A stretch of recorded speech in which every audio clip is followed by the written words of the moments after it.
Pastor Elizabeth Gilbert. I'm here with Jacob Tippentasek-Wolverton, Director of Music and Discipleship here at Union Chapel, Indy. Thanks for being here again. Thank you. And thank you for joining us for Chapel Connect today, a time we've set aside each week or so to dig a little deeper into the Bible, into questions of faith, and into our life together as followers of Jesus. Now at Union Chapel, Indy, for the rest of the month, we are all about gratitude. Gratitude is going to be our theme for worship this month. We're meeting in small groups in a variety of formats to study the Gratitude Path by Kent Millard, a really great piece of writing that'll help us dig deep into the practice of gratitude.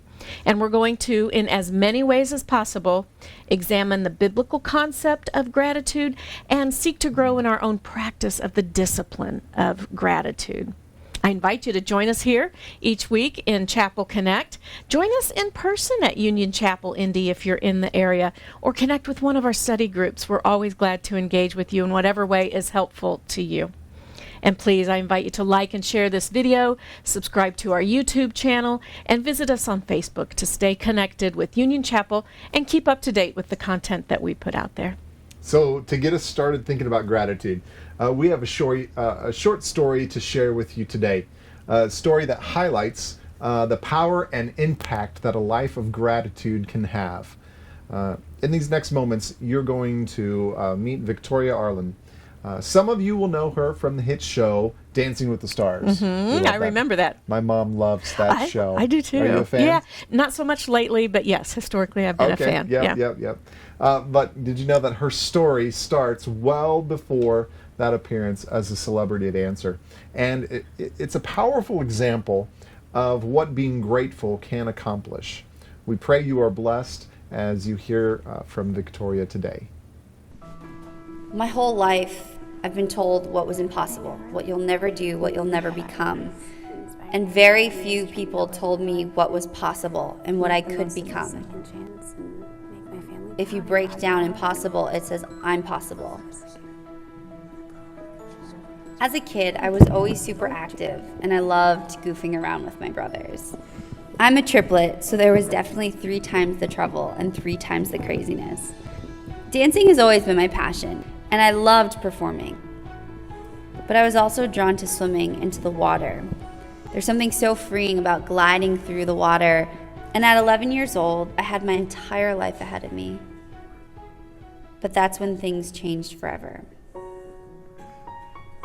One day, without any notice, my body suddenly started shutting down. Like a circuit breaker in a house, slowly each switch started to shut off. And then eventually, the lights went out, and I was trapped inside my body, unable to move, talk, and function. I was diagnosed with 2 rare autoimmune conditions, and there was little to no hope for recovery. But I felt the love of my family, and I could hear their words of encouragement and hope. Even though they couldn't hear me, I heard them. They were fighting for me, and I was fighting for them. But there were days I would lose a lot of hope. I couldn't do it anymore, and I had to prepare for the possibility of dying. And then I had this moment and this epiphany, if you will, where I realized, wait a second, this is not how my story is supposed to end. And so I made a promise with God. If you give me this second chance at life, I promise you I will not waste a single moment.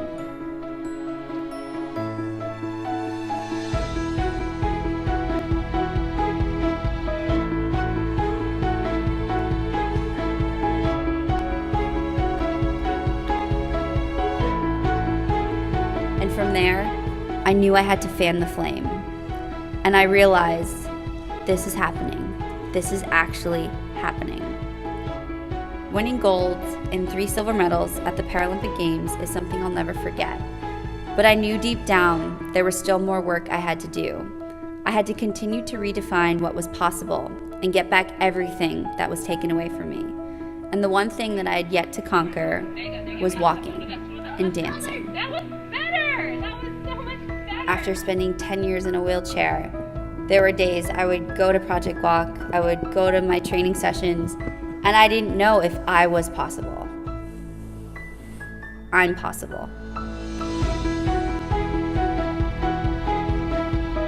Today, my life has limitless possibilities, and I even realized one of my sports dreams becoming one of the youngest on-air talents hired by ESPN.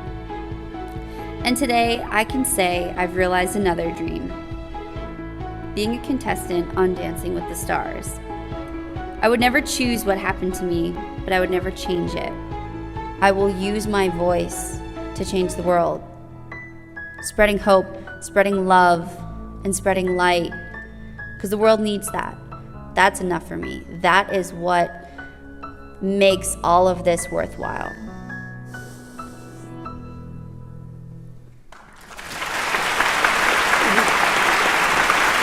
Join me in welcoming Victoria Arlen. You totally made me cry. Hi. Hi, guys. Hi. Thank you. Thank you. Thank you. I haven't said anything yet, and you guys are clapping, so I'm just gonna go. I'm just gonna walk. Thank you guys so much for this tremendous honor. I had to say, Brian already has made me cry, and I'm such a sap, and now I'm a hot mess, okay? Aside from that hot mess, this is the new hot mess. Hi, I'm Victoria, and I am really, really, really excited to be here. I've done a lot of really cool things. I've spoken at a lot of really cool events, but this definitely tops it. I've been so humbled and amazed by just all the awesomeness backstage, and I'm not gonna lie, when I found out I was following after Seth and Michael, I was like, so I should just leave because I can't hold a candle to that as an SNL junkie, but I'm very excited to be here. As someone who has spent the last year in a hotel at a different restaurant, to be surrounded by so many incredible individuals who specialize in making people like me's experience the greatest is really cool, and it really matters. So before I jump into my spiel, I just wanted to say thank you guys, and thank you for coming here today. Plus, I love food, and when you don't go eating for 4 years, you're just like, feed me everything. So it works out perfectly. But anyways, let's tone it down a little bit. Dun dun dun. We're gonna go serious. Now that, I don't typically like to show that video because I feel like it kind of gives everything away, and then it's like, ta-da, it has a happy ending, here I am. But I don't really have a lot of time with you today, so I figured that kind of gives you a little bit of a visual as to who is this girl and why is she standing in front of you today? Because let's face it, I eat food. I like to say I cook, but I'm nothing compared to the amazing people here, and I spend a lot of time in hotels, which, by the way, I have never slept as good as I have at the Nomad Hotel here in New York. I was out. I yard sailed for a good 12 hours, so I am fired up for you all today. So what I'm here to talk about is restoration from rock bottom. Now, would you say that was probably rock bottom? Yeah, it doesn't get much worse than that, just saying. But I kind of, before, I know you watched the video, I know you know a little bit about who I am, but I want you all to take a moment, as we're sitting here, to imagine being trapped. Now, for those of you with a touch of claustrophobia, perhaps you can relate. But I'm not talking about being stuck in an elevator, being stuck in a basement with no windows, or even being stuck in a room where the door won't open. Imagine being trapped within your own body. So just freeze. Wherever you are, freeze. You can see, you can hear, you can think, but you can't move anything else. We only have 20 more seconds of you having to freeze, but think about it. What are you feeling? What are you thinking? What do you want to do the most at this very moment? For some, it may be to cover your cough, to itch your nose, to scream. Think about that for a moment, because that was my life 8 years ago. Now, 8 years ago to me feels like a lifetime, but for a lot of us is not a long time at all. When I was 11, I had a little bit of a hiccup in my health. Hiccup, thunderstorm, tsunami, tornado, whatever you want to call it. But basically, I went from this perfectly healthy 11-year-old to a vegetable, or as I like to call it, my soggy broccoli years. Now, I have a very twisted sense of humor, and I did ask my mom recently what kind of vegetable I was in the vegetative state. To her horror, I answered her question and said, I think I was a broccoli. So, broccoli. Let's keep it with food here. I was, when you think about a soggy broccoli. But I was an overcooked broccoli, so no one likes overcooked broccoli. Am I right? It's mushy, it's useless, it just kind of hangs out. Yeah. So that was me for 4 years. I was just a useless little piece of broccoli. But I'd like to think otherwise. And so this whole ordeal happens. In the matter of 3 months, I lose every ability imaginable except the ability to think and the ability to breathe. Everything else disconnected, kind of like a circuit breaker in your house. All the buttons have been switched off or the wires have been pulled out. That was me, and AKA the broccoli. Now, when you've hit that point, when you've hit that moment where you have lost everything, you can't even scratch your nose, what do you do in that situation? For me, what most people didn't realize is I was completely aware the whole time. So I could hear, I could see, but I couldn't communicate. My eyes were fixed, my body was frozen. And I could hear a lot of things I didn't want to hear, because you'd be surprised at what doctors say when they think you're gone. I heard the doctors walk in and tell my parents that it's over, your child's going to die, you need to accept it. I heard the doctor saying, well, if she does survive, she'll be a vegetable, broccoli, the rest of her life. Sorry, we gotta keep it light a little bit, okay? Because this gets intense and I don't like to get super intense, okay? But your child will be a vegetable and not a contributing member of society, and you should probably put her away in a home and try to move on with your lives. Now, fun fact, I'm one of triplets. Do we have any multiples in the room? Yeah, we do, okay. Do we have any triplets in the room? Nope, see, it always gets quiet whenever I ask that question. All right, well, here I am. So I'm one of triplets, and so my parents, kind of from the start, have had their hands full. And so my family asked the doctors, what do we need to do to bring our child home? Because our child is going to live, and our child is going to have the best quality of life that we can give her. So in the time where it would look like a lost cause, in the time that it would look like rock bottom, my parents got down to that and said, okay, how can we give Victoria the best life possible? How can, with every ability she has, which really at this point the only ability I had was being still alive, which is a pretty good thing, how can we give her the best life possible? And before we come out of that, one of the most powerful moments of my life was my mom was with me, and she just said to me, she looked at me, and I couldn't really communicate, and for all they knew, I wasn't even there. And she says, sweetie, mommy and daddy are always going to take care of you. Your brothers are always going to take care of you. And if nothing else comes back, if you can never speak, never walk, never move, we're going to love you and we're going to take care of you no matter what. And we're going to give you the best possible life that we can give you. Now, how do you do that? How do you ultimately build something from nothing? And I turn that back to restoration, because my parents were creating a life for someone they didn't even know had tomorrow, didn't even know what tomorrow would bring. And that ties in so powerfully to restoration, because how do you create a restaurant, a brand, an idea from nothing? Because every expert's going to tell you what you can and can't do, but mostly what you can't do. Everyone is so quick to tell you that this is impossible, you'll never make it, you'll never do this. but it's those small moments where someone actually believes in you. And when my mom looked at me and told me that she would love me and that they believe in me, that lit a spark within me that this is not how my story is going to end.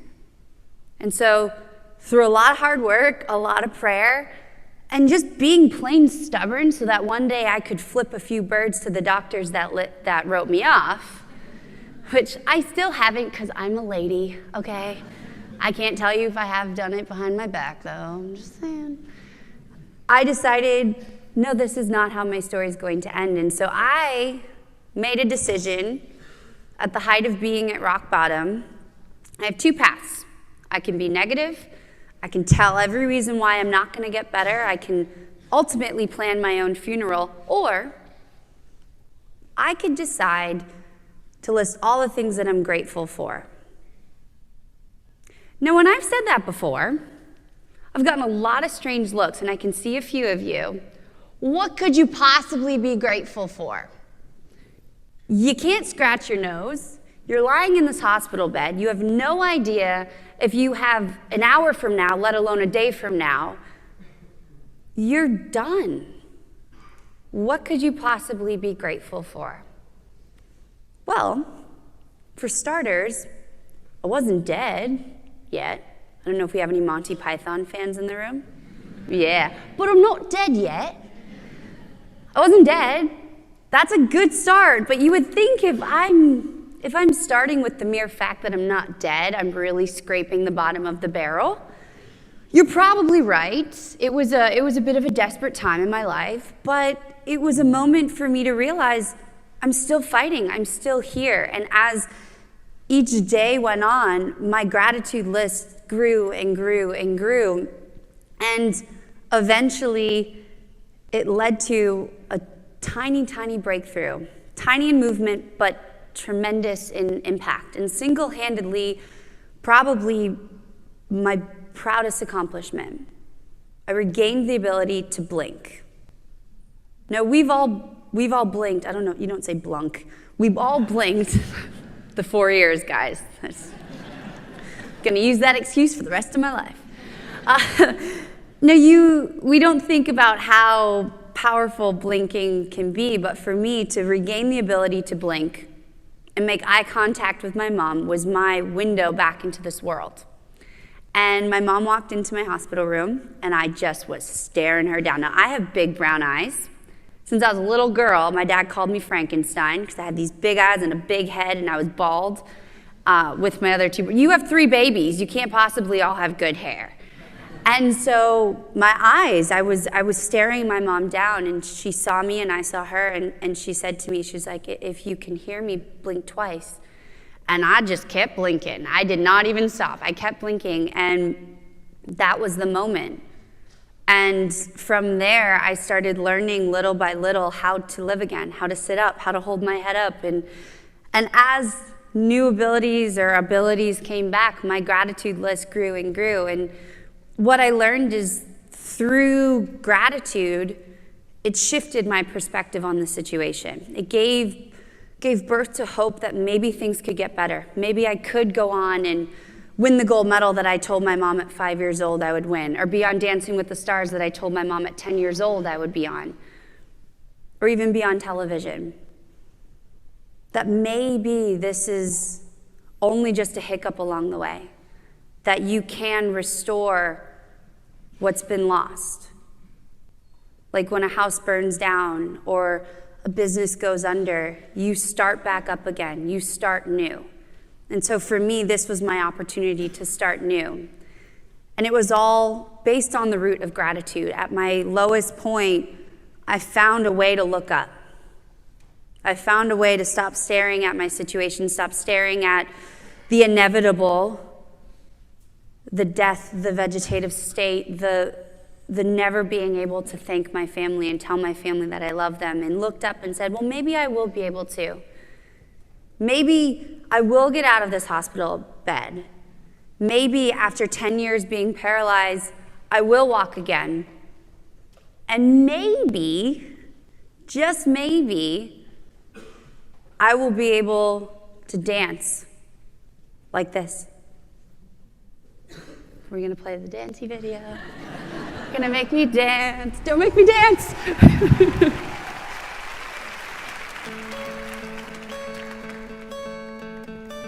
Hope when you take that jump, you don't fear the fall. Hope when the water rises, you build a wall. Oh, I wish that I could witness all your joy and all your pain. But until my moment comes, I will say, I did it all.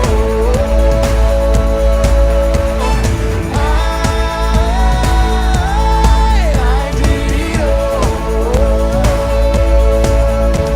I owned every second that this world could give. I saw so many places, the things that I did. With every broken bone, I swear I lived. I swear I lived. I swear I lived.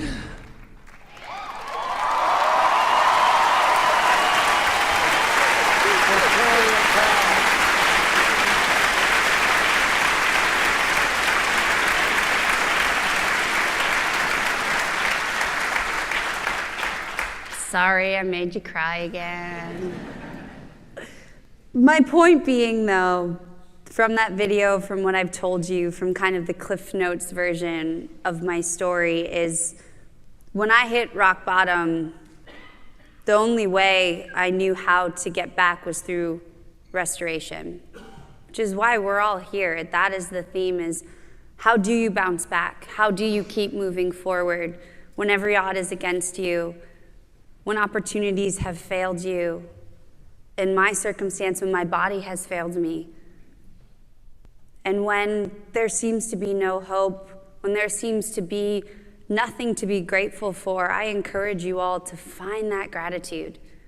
Find what drives you, find what inspires you to restore yourself, the ones around you, your business, your life. Because I can assure you, when it feels as if you've hit rock bottom, when it feels as if there's nowhere to go but down, just look up. Look up, be grateful, even if it's just for the sun is shining, or you can scratch your nose. I still have moments where I'm like, look what I can do. Or for me, what I always like to do, I like to start with 5 minutes of gratitude every single day, and I want you all to just try it. And for me, it's whenever I get out of bed. Because for 10 years, I was either waking up in a hospital bed or I was waking up and sitting in a wheelchair. And it was such an ordeal to wake up. And then 2 years ago, I could just get out of bed. And so from there, I started continuing on my gratitude train with the mere fact that I can get up, the mere fact that I can take a breath and be alive. And I think we all tend to forget that. We all tend to be going and going and going. And I'm just as guilty as that now, to the point where sometimes my mom has to almost remind me of what I speak about. Or she's like, you know who should probably listen to what you're talking about? You. My point is, though, is that take a moment and know that no matter where you are, no matter what you've gone through, no matter what you can and can't do, you have a purpose, and you have the ability to restore, and you have the ability that even if you've fallen down into the depths, to build back up and live a life far beyond what you could have ever imagined. And so be grateful and know there's always, always, always, there's always hope on the horizon, and there's always the ability to rise up from devastation. And so remember to constantly, every day, restore yourself and restore the ones around you. And when you've hit rock bottom, just look up, because the sun's shining, and it will shine again. So thank you, guys. Thank you. Connect with us and learn more at unionchapelindy.org or search YouTube and Facebook for Union Chapel Indy.